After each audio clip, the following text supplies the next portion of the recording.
Bienvenido a casa. Estamos muy contentos de tenerte hoy con nosotros. Te invitamos a que prestes mucha atención a los próximos minutos. Te vamos a informar las actividades que tenemos para ti esta semana.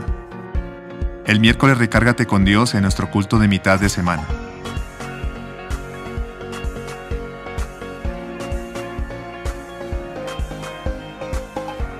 Será un tiempo increíble en conexión con Dios, donde aprenderemos el valor de la oración en comunidad y la importancia de interceder en unidad. Te esperamos el viernes a las 5 de la mañana.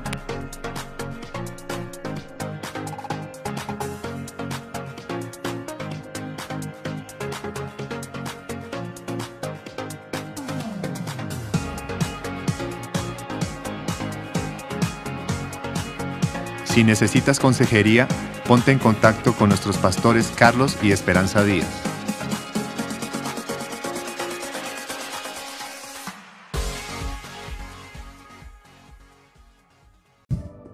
Buenos días, iglesia.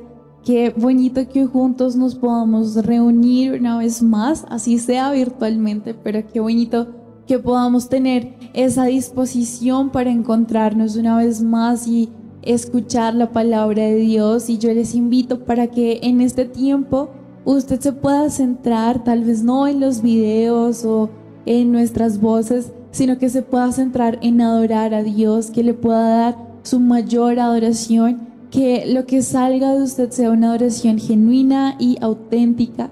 Y de esa misma manera les invito para que ahí donde están puedan cerrar sus ojos para concentrarse y decir: Dios, gracias porque eres un Dios increíble, un Dios poderoso, un Dios en el que vale la pena confiar. Eres un Dios admirable, eres un Dios grande, fuerte, consejero, príncipe de paz. Eres el mejor, Señor. Gracias por estar en nuestras vidas.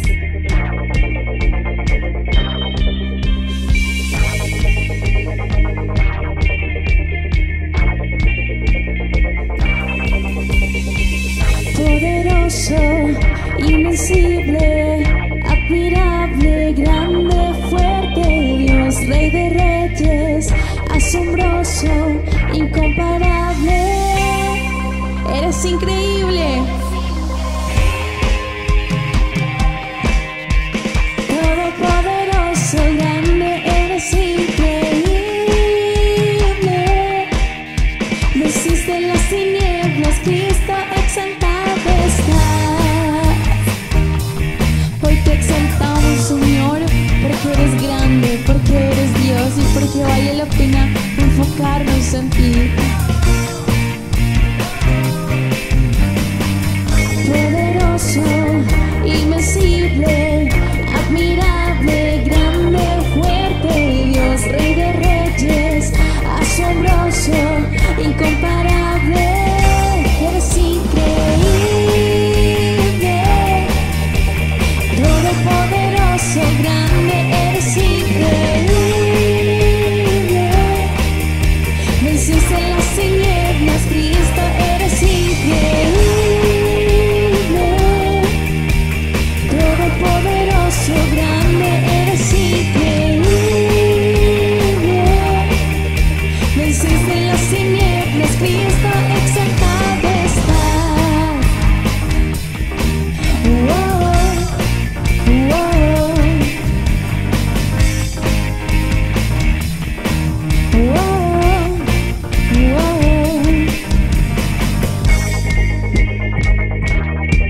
Y solo te cantamos a ti, Dios, que eres un Dios increíble, un Dios invencible.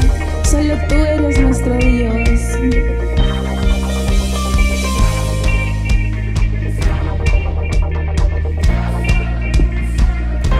Tú eres increíble, invencible. Mi Dios, solo tú, solo tú.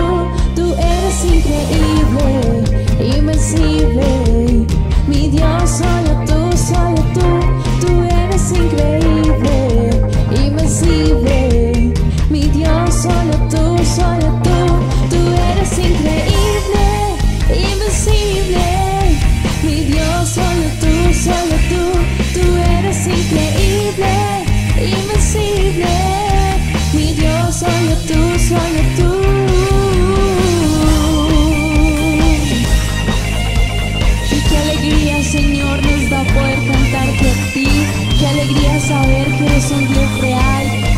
eres incomparable, mi Señor. Eres increíble, todopoderoso, grande, eres increíble. Venciste las tinieblas, Cristo, eres increíble. Todopoderoso, grande, eres increíble. Venciste las tinieblas, Cristo, exaltado estás. Mi Dios, solo tú eres increíble, invencible. Mi Dios, solo tú eres increíble, invencible. Mi Dios, solo tú.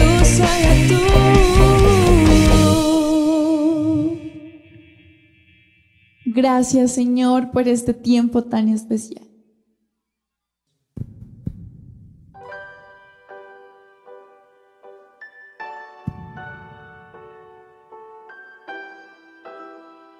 Señor, gracias te damos por haber puesto tu mirada sobre nosotros, Señor, por regalarnos ese don inmerecido de la salvación. Exaltamos tu nombre. Dios de mi corazón, en ti encontré mi salvación. Tu gloria y majestad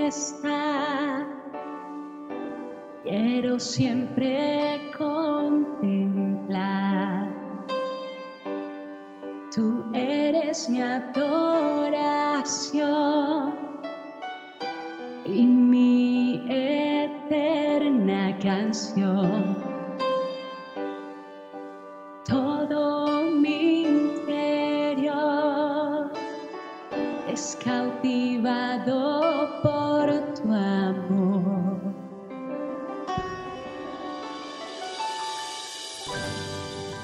Eres Dios eterno, solo tú eres bueno, Dios incomparable eres tú. Nunca me separaré de tu gran amor. Eres mi Señor, mi Salvador.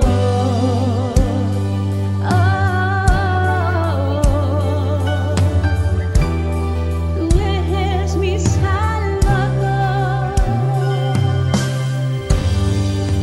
Dios de mi corazón,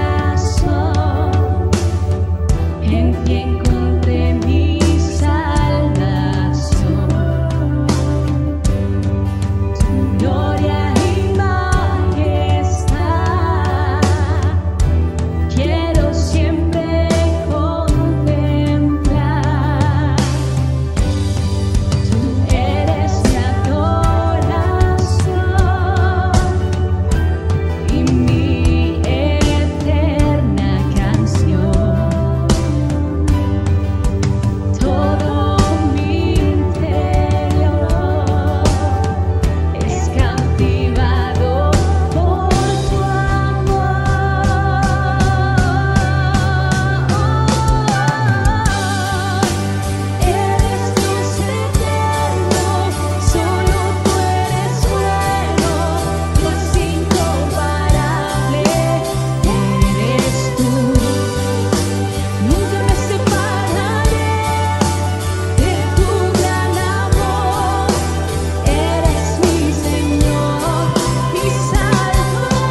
ser exaltado, Dios. Gracias.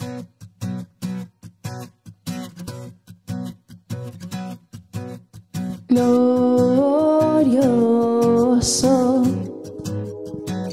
te cantamos glorioso, lo gritamos, Cristo te alabaré, tu nombre exaltaré, glorioso, nadie como tú.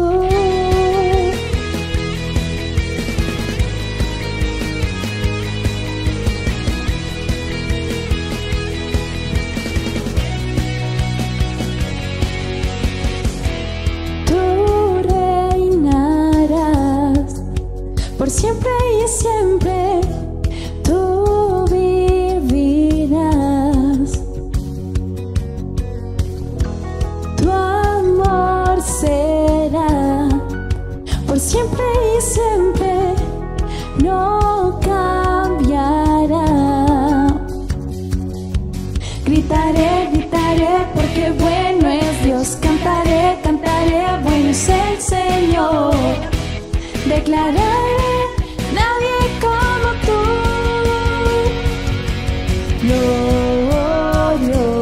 glorioso, te cantamos glorioso, lo gritamos, Cristo te alabaré, tu nombre exaltaré, glorioso.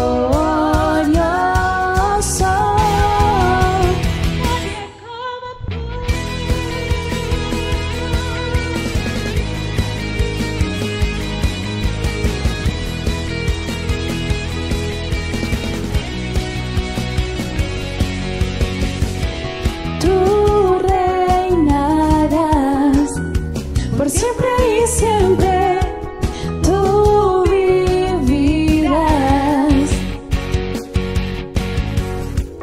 Tu amor será por siempre y siempre, no cambiará. Gritaré, gritaré porque bueno es Dios. Cantaré, cantaré, bueno es el Señor. Declararé, nadie como tú, glorioso, te cantamos glorioso,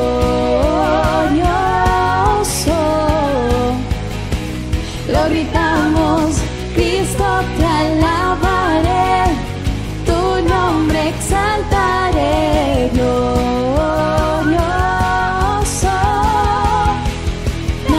como tú.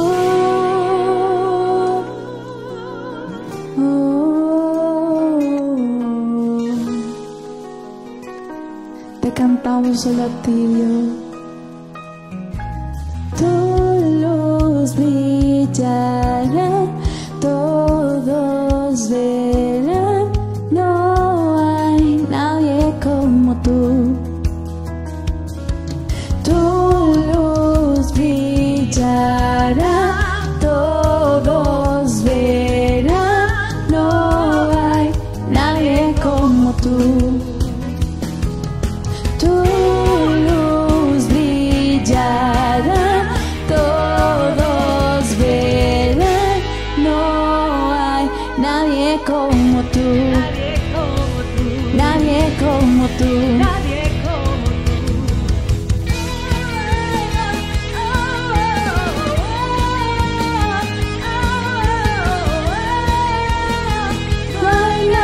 Como tú,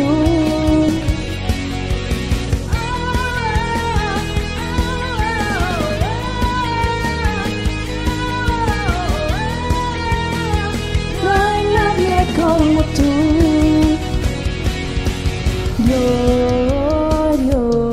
glorioso, te cantamos glorioso,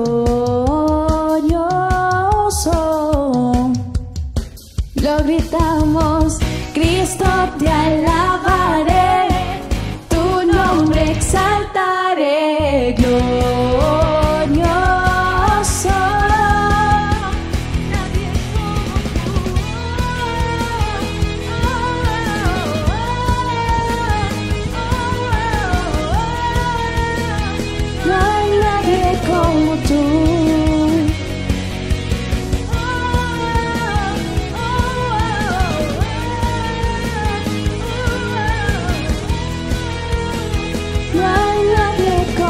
tú.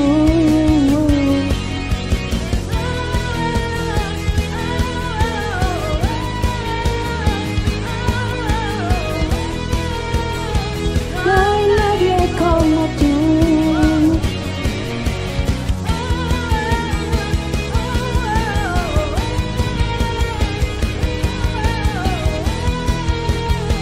No hay nadie como tú.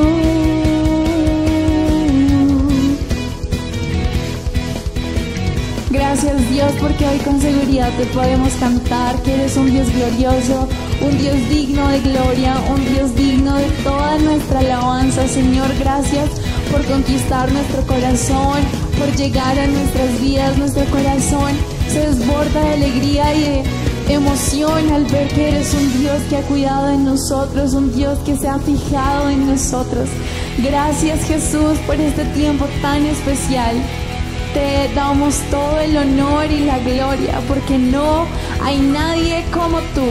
Amén.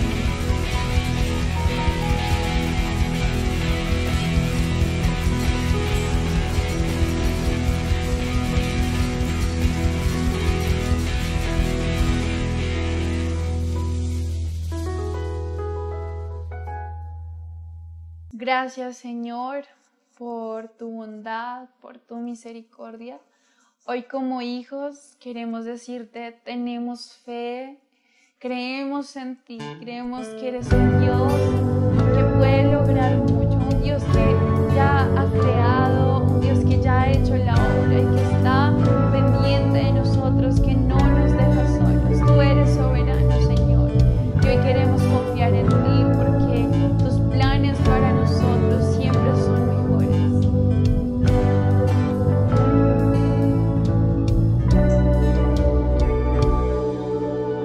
Quiero levantar a ti mis manos,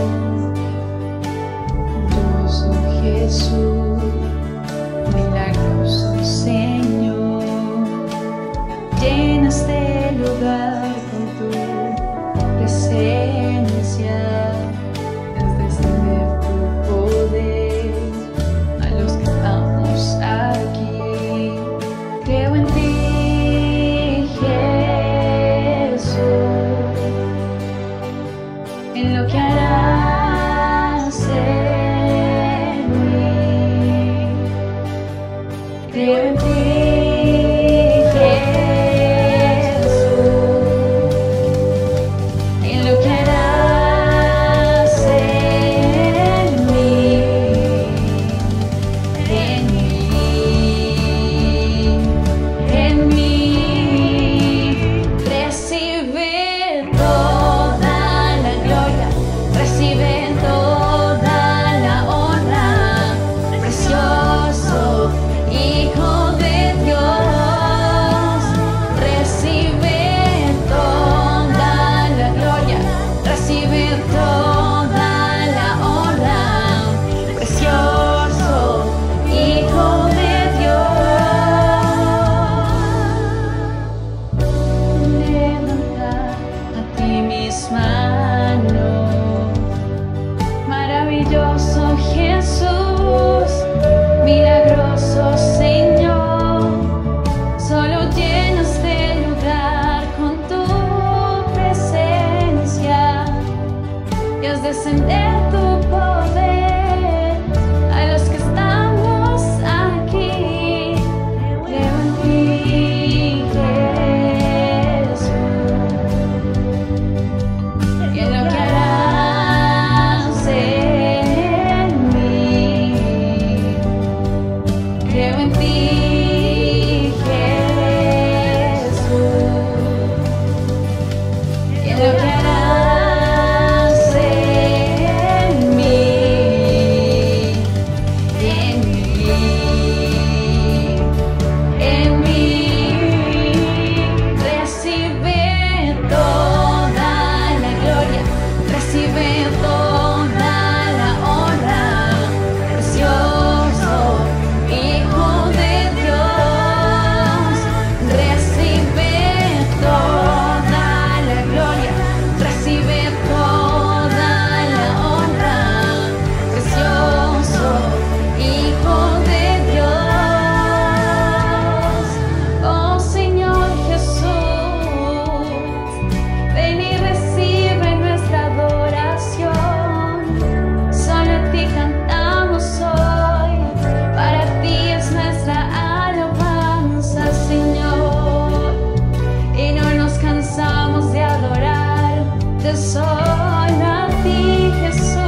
nuestra adoración. Hoy queremos disfrutar de ti, Señor. Queremos adorarte solo a ti, amado Rey, amado en nuestro corazón. Solo tú, Señor, mereces nuestra alabanza. Eres Dios, infinito en misericordia. Solo a ti cantamos. Eres grande, recibe nuestra adoración. Toda la gloria, el honor y la honra son para ti, Señor.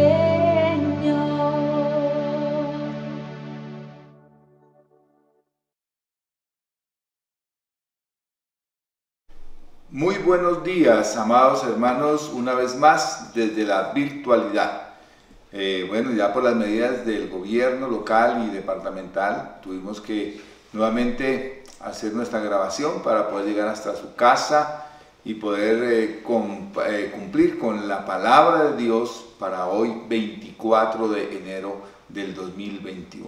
Estamos aquí frente a este cañón para llegar hasta usted con una palabra de bendición. Y bueno, una palabra que ha inquietado mucho mi vida tiene que ver con esa justicia de Dios. Hoy en día la gente tiene muchos interrogantes, se pregunta de mil maneras, de pronto por su quizás falta de conocimiento, no sé qué lo motiven a hacer, pero en algunos momentos la gente ve que lo que está sucediendo es algo concerniente a un Dios injusto. Algo que pasa en este momento es porque Dios está siendo tan injusto con nosotros. Y realmente lo que yo he podido entender, y la Escritura me va a arrojar hoy algún entendimiento, es que el ser humano no tiene nada que exigirle a Dios. Al contrario, necesitamos humillarnos delante del Señor, pedir misericordia a Dios y decirle: Señor, tú eres el juez y tú sabes la justicia y tú sabes lo que estás haciendo. Y tengo una frase aquí para dar comienzo en esta mañana a la palabra que quiero llegar hasta su casa, y quiero decirle que confíe en que Dios arreglará las cosas. Yo quiero decirle que eso es algo de lo cual usted y yo podemos estar confiados. En medio de todo lo que estamos pasando, nosotros los creyentes podemos depositar nuestra confianza en nuestro Dios. Bueno, no sé si usted alguna vez ha disfrutado el pasatiempo de completar un crucigrama, y de pronto ese momento en que se encuentra uno atascado en una palabra y de pronto queremos como abandonar el crucigrama, pero en algunos casos, si uno se atreve a continuar, deja esa pista ahí lista, pero avanza a la siguiente, y cuando de pronto va completando algunas otras pistas, va encontrando uno las respuestas que estaban como en cierta duda, ¿verdad? Quizás en muchos casos, y lo digo en el caso mío, abandoné muchos crucigramas, cuando estaba en el colegio, que era como la época del estudio y los crucigramas, entonces entraba uno y algunos los llenaba y qué alegría, pero otros era difícil. Finalmente terminaba uno abandonando el crucigrama y de pronto esperando la siguiente edición del periódico para ver sus respuestas. Y bueno, en cierto modo, cuando nosotros leemos algunas partes de la Escritura, nos parecen difíciles, y de pronto nos parece como cuando estamos intentando solucionar el crucigrama. No tenemos respuesta para todo, no hay respuesta para todo, y bueno, las respuestas definitivamente las tiene el Señor. Si Dios para muchos es injusto, lo único que les puedo decir por la palabra es que Dios es extremadamente bueno, y que el hombre se ha olvidado de Dios, y la justicia de Dios es diferente a la justicia de los hombres, y que realmente una palabra que debe resplandecer por encima de la palabra justicia es la palabra misericordia. Entonces, a menudo nos resulta difícil no solo entender ciertos pasajes de la Biblia, sino también comprender la razón por la que suceden algunas cosas en nuestro mundo. Cosas que nosotros no imaginamos. Esta pandemia nadie la imagina, ver morir a muchos amigos, a muchas personas cercanas, parientes, para algunos muchos familiares. Pareciera que hubiese mucha injusticia, En tal sentido, no hay respuestas fáciles. No tenemos las respuestas frente a estas situaciones. Hay una porción en la palabra en Génesis capítulo 18, versículo 25, y la parte B me llama la atención, esa segunda parte, porque es como la respuesta al mismo pasaje cuando se está hablando de ese Dios que va a obrar en su justicia, cuando va a intervenir a Sodoma y a Gomorra, y entonces a Abraham se atreve. Y en la segunda parte le dice esto al Señor, en el capítulo 18, versículo 25, dice: tú que eres el juez de toda la tierra, ¿no harás justicia? Y como que le está diciendo al Señor: Señor, arrepiéntete de lo que vas a hacer. Y bueno, Lot es un intercesor. Algo que he aprendido, sí, a través de este tiempo, y aunque nuestra idea jamás será uno desafiar al Señor, pero sí he encontrado que la intercesión, la oración, mueve el corazón de Dios, mueve la mano de Dios. Es una herramienta preciosa que usted y yo tenemos como creyentes para que nosotros comprendamos la misericordia del Señor y en ciertos momentos podamos pedir su justicia, pero entendiendo que Dios obra conforme a sus planes y a sus propósitos, y que nadie puede torcer el brazo de Dios. La oración puede mover la mano de Dios, porque Dios es un Dios misericordioso.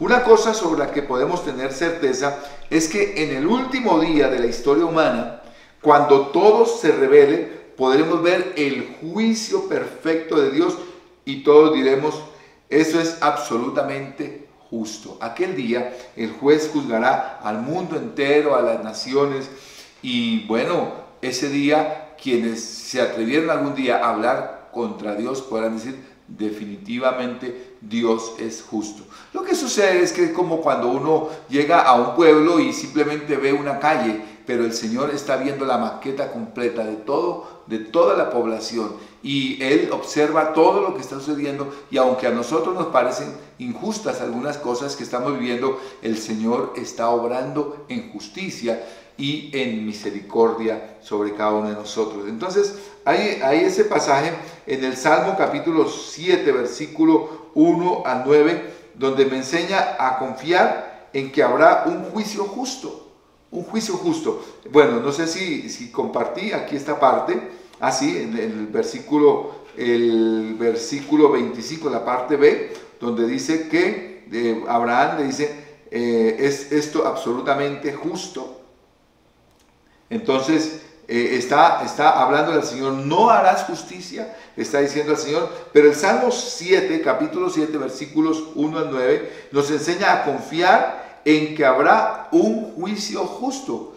David estaba siendo juzgado injustamente, David estaba siendo perseguido, estaba siendo calumniado, y en el capítulo 7, versículos 1 al 9, vamos a buscarlo aquí, me llama la atención esta porción de la palabra, porque me muestra cómo David experimenta esa justicia de Dios, y dice de la siguiente manera, me voy a atrever a leerlo. Dice la palabra del Señor: Jehová Dios mío, en ti he confiado. ¿Cuántos confían en el Señor? En medio de esta angustia, hoy estamos llamados a confiar en el Señor. Dice: sálvame de todos los que me persiguen y líbrame, no sea que desgarren mi alma cual león. O sea, él estaba siendo perseguido, estaba siendo atacado, aún por aquellas personas en las cuales él había depositado su confianza. Ahora se habían vuelto sus adversarios, y todos iban en procura de atacarle y de hacerle daño. Y entonces él dice que él tiene miedo, y dice: Jehová Dios mío, en ti he confiado. Y creo que este es un tiempo donde nosotros podemos decir: Señor, en ti he confiado. Me acuerda la canción que cantábamos algunos años, que decíamos: puedo confiar en el Señor, que Él me va a ayudar. Y bueno, y todo lo que desplegaba el canto, dice que si aún el sol llegase a oscurecer y no brille más, igual confío en el Señor. Entonces, que Él me va a ayudar. Y dice el salmista en este capítulo 7, versículo 3, dice: Jehová Dios mío, si yo he hecho esto, si hay en mis manos iniquidad, si he dado mal pago al que estaba en paz conmigo, o sea, si he sido incorrecto, si es así, y hay un paréntesis ahí, porque David hace esa aclaración, dice, antes he libertado al que sin causa era mi enemigo. Es decir, he amado y he perdonado a los que se han levantado. Y entonces ese paréntesis, si lo quitamos, dice así la lectura: si he dado mal pago al que estaba en paz conmigo, persiga el enemigo mi alma y alcáncela, huelle en tierra mi vida y mi honra ponga en el polvo. Es decir, que me humille si es que yo he hecho algo en contra de ellos. Pero mire, hay una parte B en este capítulo 7, versículo 6, dice: levántate, oh Jehová, en tu ira, álzate en contra de la furia de mis angustiadores. Dice: y despierta en favor mío el juicio que mandaste. Te rodeará congregación de pueblos y sobre ella vuélvete a sentar en alto. Jehová juzgará a los pueblos.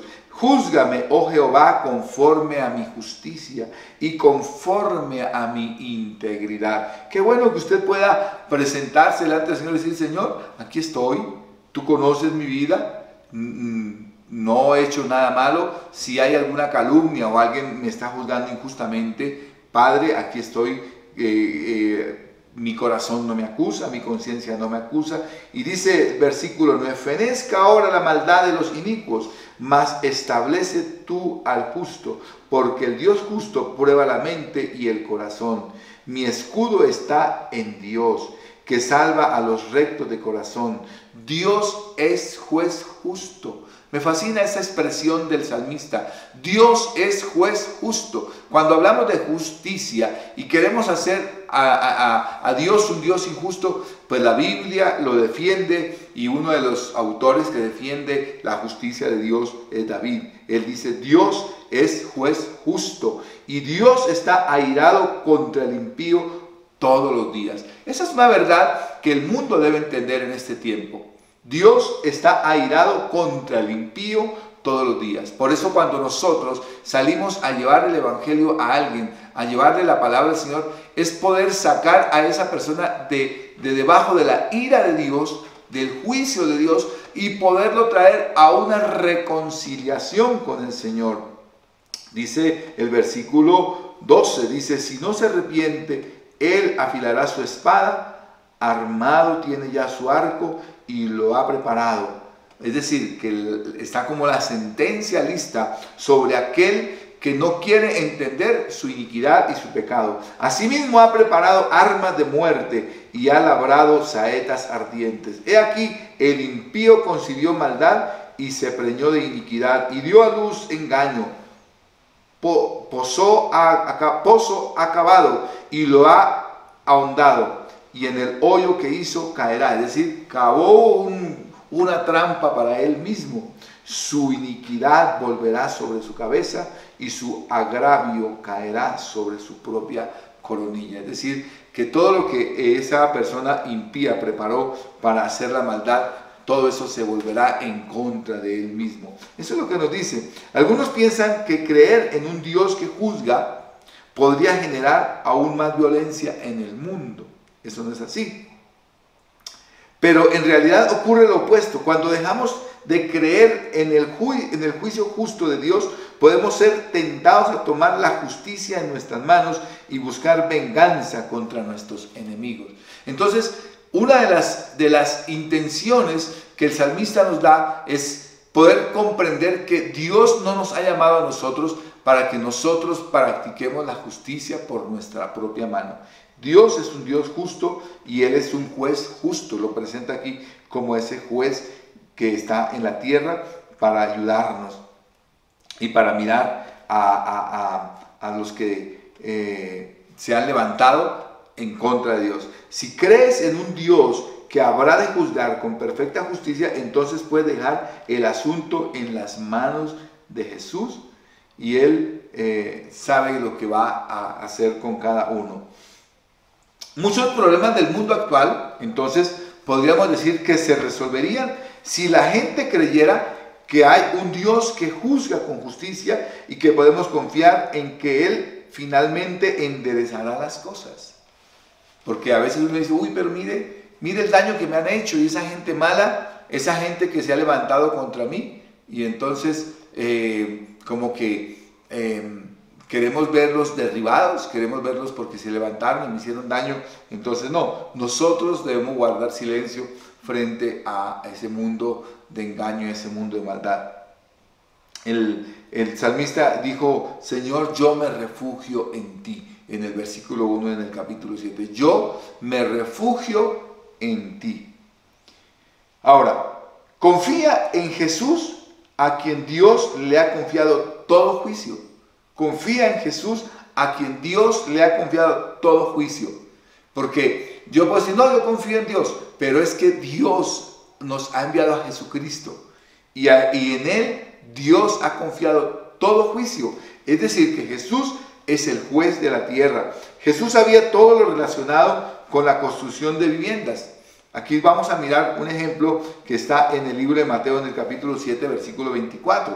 Esta semana hablábamos con Yuri y Fabián y me decían que habían usado este pasaje como un texto para compartirlo con los jóvenes, y sobre los cuales pues eran ellos desafiados a establecer su vida cristiana. Entonces dice que Jesús sabía todo lo relacionado con la construcción de viviendas. Él era artesano, era un carpintero. Los carpinteros no solamente hacían mesitas y taburetes, sino recuerde usted que la construcción en aquella época implicaba muchas cosas de madera. Así que él se había desempeñado laboralmente como carpintero, y entonces en su conocimiento él da una ilustración y emplea esa ilustración de los dos cimientos, y dice que ambos edificaban algo que era de importancia duradera, porque ellos, cuando uno construye una casa o prepara una casa, es porque piensa vivir en ella.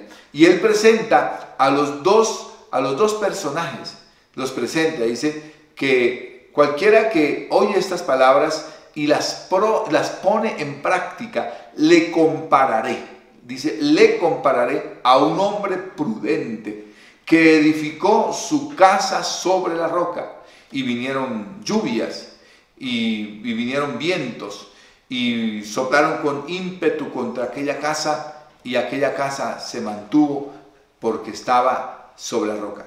Pero también dice que cualquiera que escucha la palabra del Señor y no pone en práctica la palabra, dice, le compararé, dijo Jesús, al hombre imprudente que construyó una casa sobre la arena.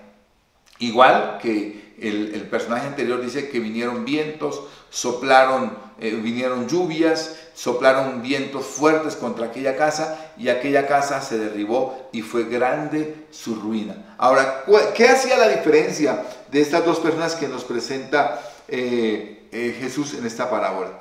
La diferencia eran sus cimientos. De igual modo, dos vidas pueden parecer iguales. Las dos casas, la diferencia eran sus cimientos. Quizás la casa por fuera y sus muros eran perfectos, pero la diferencia eran los cimientos. Resulta evidente cuando de forma inevitable surgen las tormentas de la vida. Y cuando surgen las tormentas de la vida, entonces se mira sobre qué fundamento construyó cada uno. Luego venimos y echamos culpas a Dios. Es que Dios es injusto, es que Dios hace cosas incorrectas, es que Dios no tiene amor, y la Biblia dice que Dios es amor. Pero mire, cada uno paga sus propias consecuencias. La palabra del Señor dice: la paga del pecado es muerte, pero la dádiva de Dios es vida eterna en Cristo Jesús. Entonces, la diferencia igual, entonces, en una persona con otra persona que aparentemente uno las ve iguales, y son sus cimientos. Por eso muchas personas, cuando vienen las pruebas, se derrumban, entran en depresión, entran en crisis. Algunos hasta llegan al borde del suicidio y pasan la meta del suicidio, se quitan la vida. Pero hay otros que, aunque vengan las pruebas, en medio de la prueba se hacen fuertes. ¿Y cuál es la diferencia? Sus cimientos. Y hoy entonces, cuando hablamos de la justicia de Dios, también creo que Dios nos está invitando para que, en vez de quejarnos, nosotros miremos cómo estamos construyendo nuestra vida, nuestra casa espiritual. Sobre qué fundamento estoy construyendo mi casa espiritual. En este mundo vamos a enfrentar desafíos, seguro que sí. que vendrán de muchas maneras. Quizás en la iglesia, malentendidos. Algunos jóvenes aspiran al liderazgo y quieren ser líderes y quieren ayudar en la iglesia y uno les ve entusiasmados, pero no saben que dentro de la misma iglesia van a tener dificultades. Uno a veces se llena de tristeza cuando ve a algunos jóvenes que fácilmente declinan en su llamado y hasta dicen, no, yo no vuelvo más, conmigo no cuenten más, y si no se hace lo que yo digo, entonces yo me voy de aquí. Y entonces esa es una persona que está mal criada espiritualmente. Toda persona en lo espiritual va a sufrir malos entendidos, va a sufrir decepciones, va a sufrir anhelos insatisfechos, va a vivir dudas, pruebas, tentaciones, contratiempos y ataques satánicos. No hay uno que pueda decir, yo soy la excepción, yo sí no he sido probado en nada. Bueno, algunos otros hasta son atacados por el éxito. Yo puedo imaginarme de pronto el joven que entra a una iglesia y de pronto descubre que tiene un talento musical y que tiene una voz excelente y Dios lo promueve para ser un ministro de alabanza y luego el éxito también se encarga en hacerlo bajar. Ese éxito puede ser una prueba. Además hay presión, sufrimiento también, enfermedad, pérdida, dolor, trauma, tragedias, persecución y fracaso. Entonces, tomando las palabras que el salmista nos muestra aquí a Dios o a Jesús también, como el juez justo, puedo decir que el juez justo obra justicia de acuerdo a tus fundamentos. Así que no andemos culpando a Dios, al diablo, diciendo qué vida tan injusta, mire yo mi casa, mi vida espiritual, pero realmente tus fundamentos sobre qué están, sobre la oración, sobre la búsqueda de Dios, sobre el poner y fijar su mirada en el Señor y no en el hombre, sino en Dios, y que venga lo que venga, mi mirada está puesta en Dios, y como lo dije, si el sol llegase a oscurecer y no brille más, yo igual confío en el Señor, que Él me va a ayudar, porque mi confianza y mis cimientos están puestos sobre la roca que es Cristo Jesús. En última instancia, todos enfrentaremos la muerte y el juicio de Dios. Todos. No hay uno solo que pueda decir, yo no voy a enfrentar jamás el sufrimiento, yo no voy a enfrentar la muerte, ya sea personal cada uno, o de pronto de algún familiar.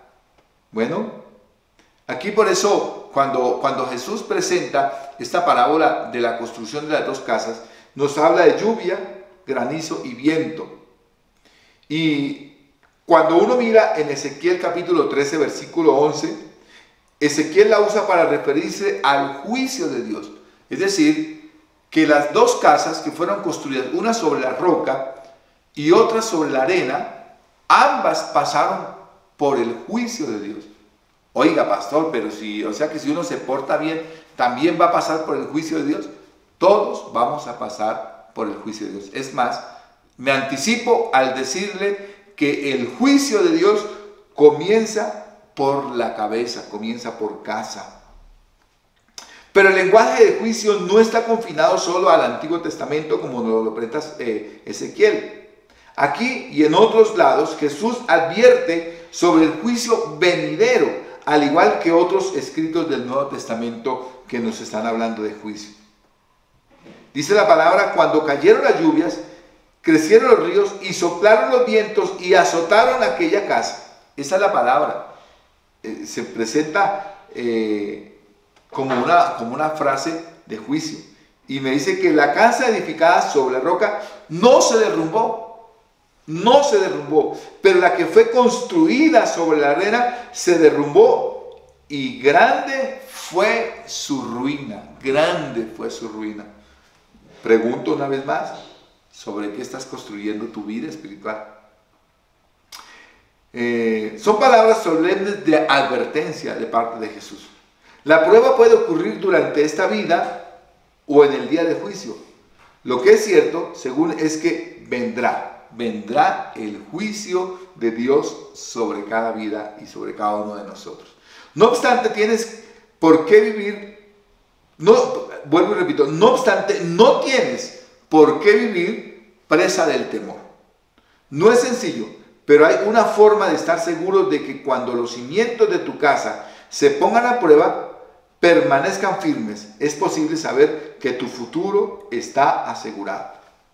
Tu futuro está asegurado si hemos construido sobre la roca. Por eso vuelvo a leer que no tienes por qué vivir presa del temor. Si tú estás construyendo correctamente sobre la roca, pues no vamos a vivir presa del temor. Jesús dice que la diferencia clave es que el prudente no solo oye sus palabras, sino que también las pone en práctica.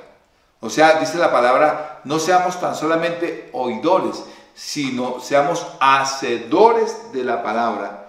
El insensato, por otro lado, aunque oye las palabras de Jesús, no las pone en práctica. O sea que uno encuentra que aquí el mensaje se lo está dando el Señor a personas que caminan en los caminos del Señor. Pero dentro de los caminos del Señor vamos a encontrar a personas prudentes y a personas insensatas.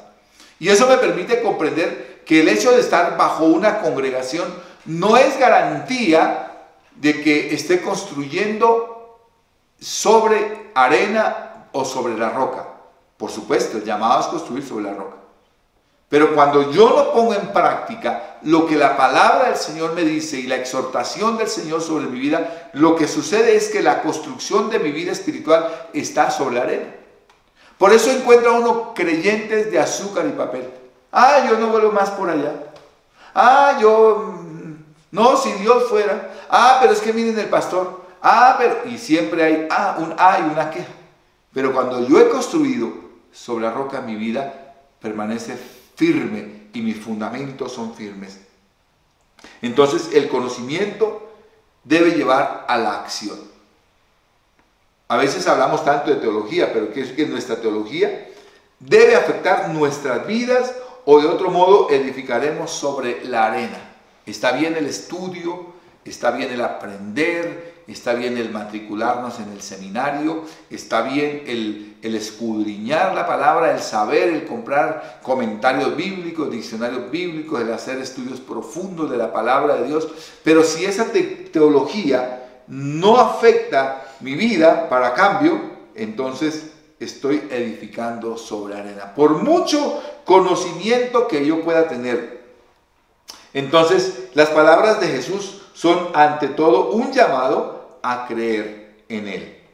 A creer en Él. Entonces, cuando edifico sobre la roca, es que mi fundamento está siendo sobre Jesucristo, sobre esa roca que es Cristo. Y Juan también nos da una participación en esta mañana de la palabra en el libro de Juan, en el capítulo 6, versículos 28 y 29. Entonces le dijeron, ¿qué debemos hacer para poner en práctica las obras de Dios? Aunque esta era una palabra para tentar a Dios, el Señor les da una respuesta. Respondió Jesús y les dijo, esta es la obra de Dios, que creáis en el que Él ha enviado. O sea, Jesús es el enviado del Padre y mi confianza debe estar depositada en Jesús. Esa es la roca. Y si tú confías en Jesús, aunque vengan pruebas, aunque los vientos soplen, aunque las tormentas estremezcan su vida, quiero decirle que si estamos sobre esa roca, entonces el Señor me ha dado firmeza, me permite estar firme, y la respuesta entonces que Jesús da aquí a estos intérpretes de la ley que preguntan es que simplemente creamos en el Señor. Y mi invitación es a creer en el Señor en esta mañana, a creer y a recibirle al Señor como mi Señor y como mi Salvador, para que mi vida se pueda construir sobre la roca. Y tengo más pasajes de la palabra del Señor. Bueno, para ir finalizando como esta primera parte, nuestra salvación es por fe en Jesús, esa fe se vive en obediencia. No es jactarme de tener una fe, wow, super fe, no, sino que el llamado es a vivir en obediencia. y tener absoluta confianza en el juicio de Jesús, porque Él tiene la autoridad de Dios mismo. El juicio que Jesús tiene sobre nosotros es el juicio que le ha delegado el Padre. Otro punto que tengo aquí importante para trabajar esta mañana es que el juez justo obra justicia cuando comprendemos el significado de la autoridad. Y eso es importante comprenderlo. En un mundo donde reina la anarquía, hoy en día el feminismo radical está sobrepasando fronteras. Por supuesto que nosotros no estamos llamados a fomentar el machismo, y la iglesia debe comprender que a la mujer se le debe dar el valor. Pero la palabra del Señor también me habla algo, me dice que la mujer debe estar sujeta al varón. La esposa debe estar sujeta al marido. Y algunas me dirán, no estoy de acuerdo. Es que hay una condición, y esta es importante, es que el esposo esté sujeto a Cristo. ¿Y qué mujer no va a querer estar sujeta a su esposo si ese hombre está sujeto a Cristo? Entonces, esa es una de las premisas fuertes que nos permiten ver la autoridad. Y por eso digo que el juez justo obra justicia cuando comprendemos el significado de la autoridad. Y qué bueno que nosotros podamos comprender como creyentes el significado de la autoridad. Entonces, y voy a citar una porción en Mateo capítulo 8 acerca de ese encuentro que tiene Jesús con el centurión. Dice, Jesús se maravilló ante la fe del centurión. Dijo, les aseguro que no he encontrado en Israel a nadie que tenga tanta fe. Estamos hablando de la justicia de Dios. Y Dios obró justicia en este centurión porque encontró en él un hombre que comprendía el verdadero significado, y pudiera yo decir esta mañana, el verdadero proceso de la autoridad. Hoy la gente quiere liderazgo, hoy la gente quiere sobresalir, pero cuando se les habla de sujeción, nadie quiere. Yo recuerdo una sigla que aprendimos por allá como en el año 90, cuando comenzamos el trabajo de grupos familiares, y las siglas era la sigla SOL, era sujeción, obediencia y lealtad. Y esa sigla me mostraba las características de un líder que se le puede confiar. Es una persona sujeta, es una persona obediente y es una persona leal. Entonces, volviendo aquí a este punto que nos presenta la palabra con respecto al centurión, la evidencia de esta fe surgió debido a que el centurión creyó que la palabra de Jesús sería suficiente para sanar a su criado. Sería suficiente para sanar a su criado. Su razonamiento para creer esto fue profundo. El centurión reconoció que, como en el ejército, la autoridad se deriva por estar bajo autoridad, de modo que la autoridad de Jesús viene por estar bajo la autoridad de su Padre. El centurión entendió que cuando Jesús hablaba, era Dios quien le expresaba.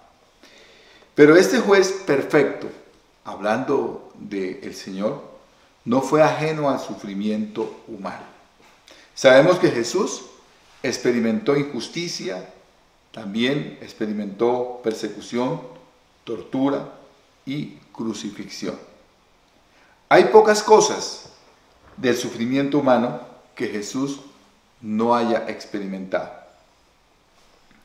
Entonces es importante que hoy nosotros podamos dar gracias a Dios por lo que Jesús hizo y porque Él prácticamente empatizó con la debilidad de cada ser humano. Y no solamente eso, sino que fue a la muerte para que usted y yo pudiéramos participar de la justicia.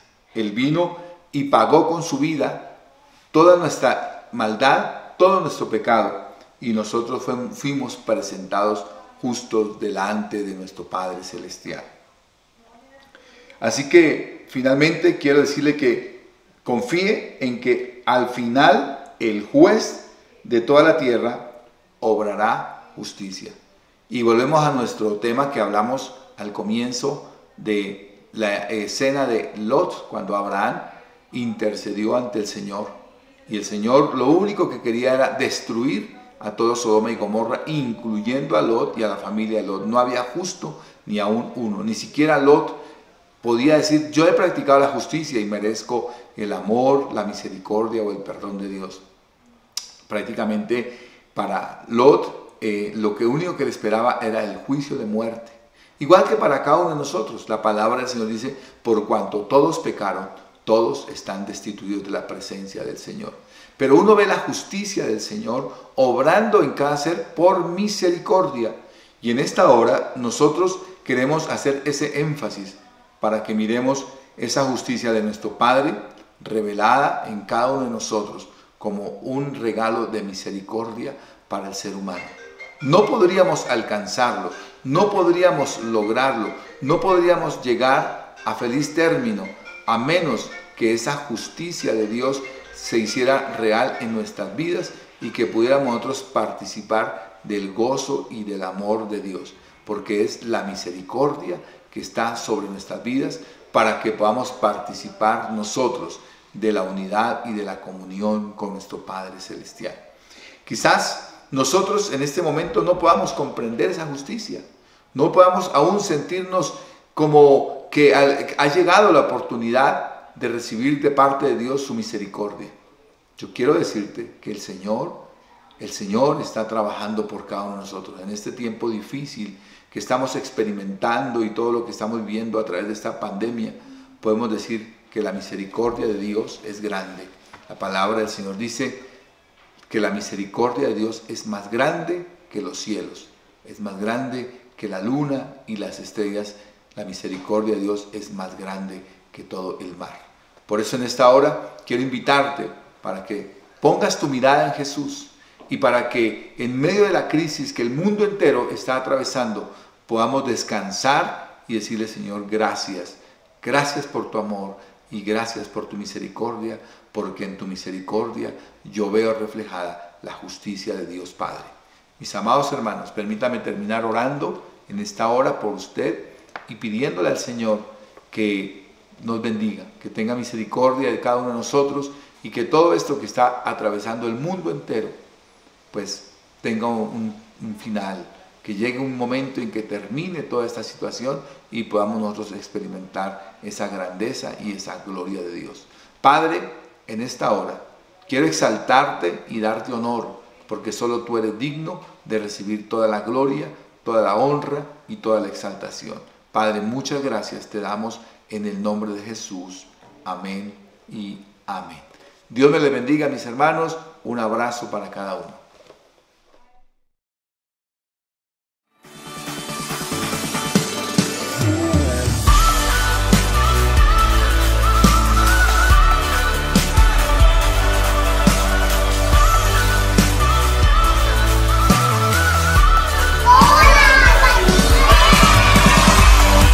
Este es un tiempo preparado por Dios para ti. Asegúrate de tener tu Biblia en todo momento. Disfruta un gran tiempo de alabanza con tu Biblia. Dios te hablará hoy. Por eso, en familia, pon mucha atención al mensaje que viene.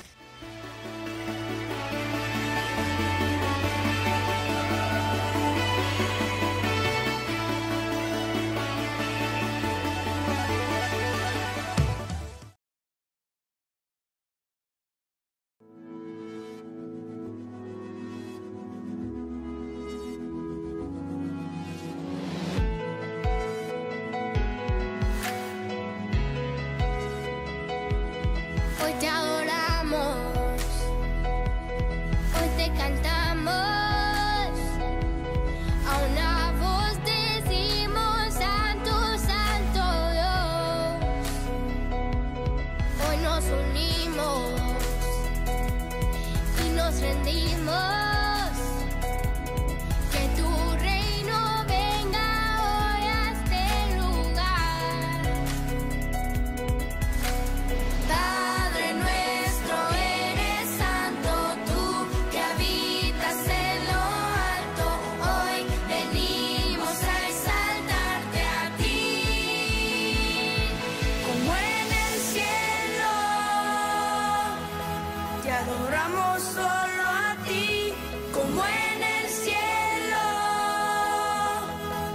nos rendimos ante ti, tu voluntad haremos en la tierra como lo es en el cielo. Ven, desciende y reina solo tú, como en el cielo.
vamos a nuestra clase.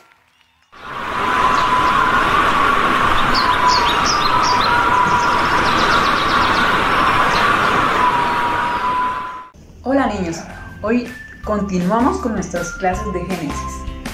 ¿Recuerdan niños lo que vimos la clase pasada con la maestra Yuri? Ella nos enseñaba que en el huerto del Edén había muchas frutas y que Adán y Eva podían comer de todas las frutas. Entonces a mí me correspondió la G de grave. ¿Por qué? Por lo que sucedió después. Vamos a ver qué sucedió después en Génesis 3.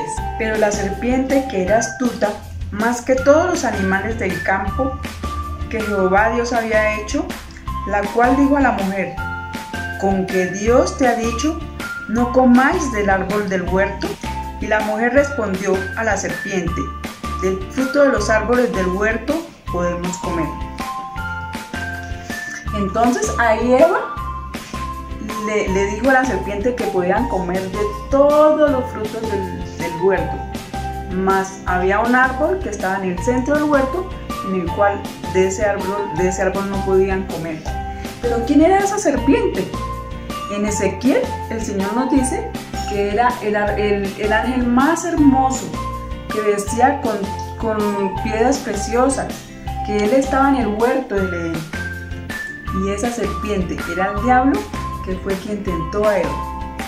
Y vio la mujer que el árbol era bueno para comer, que era agradable a los ojos, árbol codiciable para alcanzar la sabiduría. Y tomó del árbol del fruto y dio también a su marido, el cual comió.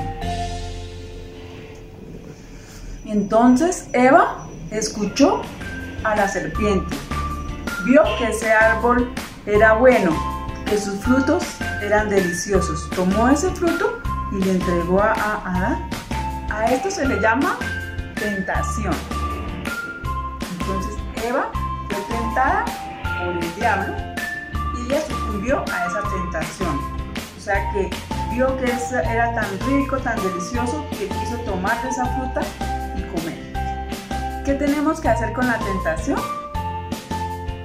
Adán y Eva escucharon que venía Dios y se escondieron entre los árboles. Y entonces Dios le preguntó a Adán: ¿por qué te escondes? ¿Has comido del árbol que te dije que no comieras? Y él le dijo: la mujer que tú me diste me brindó la fruta y yo comí. Y Dios le pregunta a la mujer: ¿por qué has hecho esto? Y la mujer le dijo: fue la serpiente la que me engañó. Entonces ellos no reconocieron allí que ellos habían pecado, sino que Adán le echó la culpa a Eva y Eva le echó la culpa a la serpiente. Pero ellos no reconocieron que habían pecado, que no habían tomado, no entendían realmente cuál era la muerte, porque no conocían muerte de ningún animal ni de ninguna persona. Ahí experimentaron que era estar fuera de la comunión de Dios, estar lejos de Dios, tener a un Dios enojado, porque ellos no habían obedecido a lo que Él había dicho. Por haber desobedecido, ellos fueron expulsados del jardín del Edén. Entonces, ¿qué podemos hacer para no ser tentados por el enemigo? Para resistir la tentación. En Efesios 6:10, el Señor nos dice que debemos vestirnos de la armadura de Dios, estar siempre conectados con Jesús en la oración, para resistir al diablo y huir de la tentación. ¿Y qué es la tentación, profe? La tentación es cuando sabemos que algo está mal, pero que el enemigo hace que sea agradable a nuestros ojos, porque mire, Eva lo vio, escuchó primero, y lo vio y fue agradable a sus ojos, entonces ya quiso tomarlo y comer. Entonces, como cuando nos colocan un dulce muy rico, y nos dicen: no, tienes que esperar para comértelo, pero tú no puedes esperarte, vas y te lo comes. La tentación es muy agradable porque el enemigo hace que eso sea agradable, más trae muerte, trae tristeza.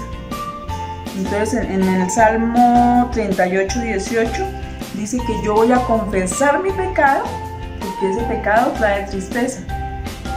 Y voy a ir delante del Señor en oración para poder resistir a esa tentación y huir del pecado. Ahora vamos a orar, vamos a pedirle a Papito Dios que nos ayude.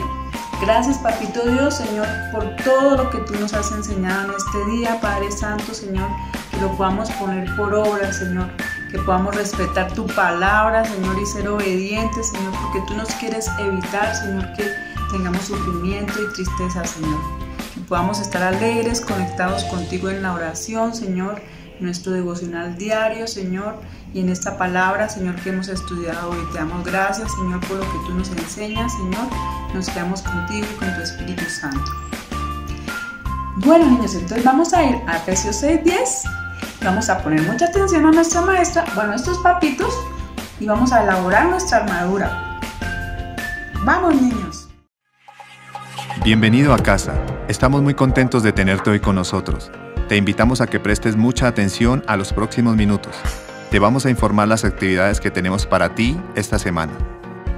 El miércoles recárgate con Dios en nuestro culto de mitad de semana.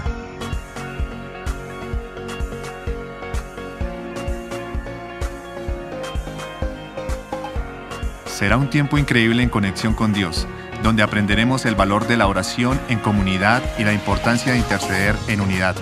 Te esperamos el viernes a las 5 de la mañana.